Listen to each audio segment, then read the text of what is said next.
they've already allotted a place they think is the right distance from a light and heat source, and therefore the chances on it will be all the advantages of the life that we had down here on Earth, because it's all to do with how far you are from the sun, and that's where they're going to go.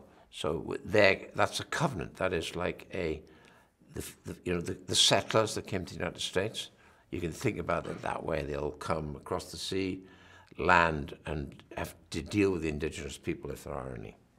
So when they arrive, ironically, expecting indigenous, there are none. They're all dead. They see a dead planet. When we arrive there, the planet is a dead planet, is a haunted house, where the only thing on it you've got no life form except plant life, trees, and air. You've got air. You've got no animals at all. As it were, every form of the pathogen kills every form, if you like, meat, whether it's insect, whether it's human life, it kills the meat. So you without any population whatsoever. That's how you begin. I think Ash was a kind of original idea that, the AI, every ship has an AI on board. And to make it a little bit more user-friendly, the AI seems to be human. So you're not talking to a robot, okay? But no, nevertheless, the Ash was a robot, Ian Holm. In this instance, our AI on board this ship is Walter. Walter is absolutely the doppelganger, the double of David.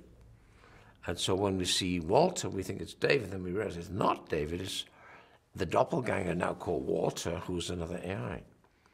So we're now in flight on that one, and he's the housekeeper, and he walks around, checks things out, never has to sleep, and doesn't age. When they finally land, to cut a long story short, and they had a bad encounter on the planet, even though the planet is kind of wondrous and spectacular and kind of threatening in its scale.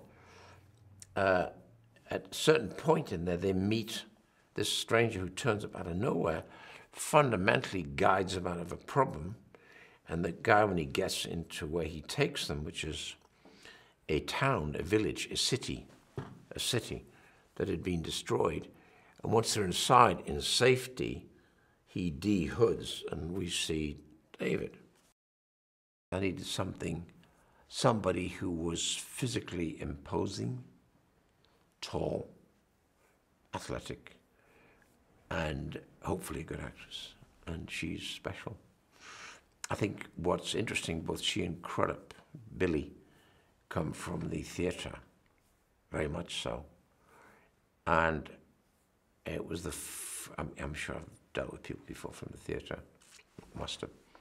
But they weren't theatrical in that sense, but they very much brought to bear to their technique, their knowledge and sensitivity theatrically.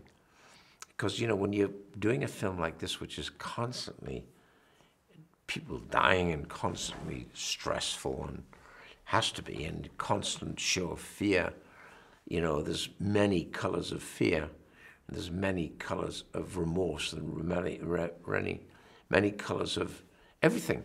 And a person who's had theatre background, they dig deep and can pull that out. So they helped enormously in that respect. I really enjoyed working with both of them. I had to have something in addition to the usual suspect, because I didn't want that to wear out, and I wanted to save him, to be exclusive with him at the end, because he's the xenomorph, comes out at the end. So the neomorph is the one without the armor, in whitish flesh. He's evolving quite well. You haven't seen him yet properly done. He looks pretty great. So it's a new form of creature. Yeah. I hope it's really scary. I hope it's gets you very uneasy. I hope your veins start going, your arteries start going. I hope your heart starts pounding. I hope you have a very dry throat. But you got to watch the screen.